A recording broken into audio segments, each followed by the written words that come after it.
Dua unit bangunan toko di Banjar Tebesaya, Desa Peliatan, Kecamatan Ubud, Gianyar, dilalap si jago merah Selasa 19 Oktober sekitar pukul 23 WITA. Tidak ada korban jiwa dalam peristiwa tersebut, tetapi korban diperkirakan mengalami kerugian mencapai 500 juta rupiah. Informasi di lapangan menyebutkan peristiwa itu pertama kali diketahui oleh seorang saksi bernama Suko Purwanto. Saat keluar dari kamar kosnya untuk membeli rokok, saksi melihat asap mengepul dari toko roti dapur Dewata. Saksi pun berteriak hingga membuat warga berhamburan keluar rumah.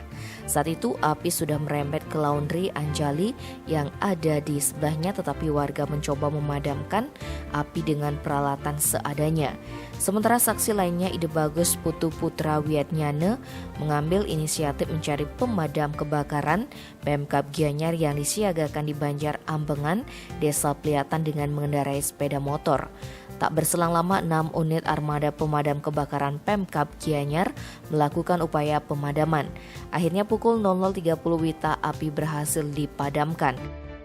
Kapolsek Ubud AKP Imade Tama dikonfirmasi terpisah mengatakan berdasarkan keterangan yang didapatkan oleh pihaknya diketahui bangunan yang terbakar tersebut adalah milik Imade Sadru tetapi dikontrak oleh Desak Putuniti untuk toko roti dan laundry.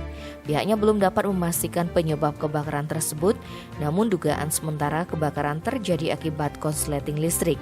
Sementara kerugian akibat kebakaran tersebut ditaksir mencapai 500 juta rupiah.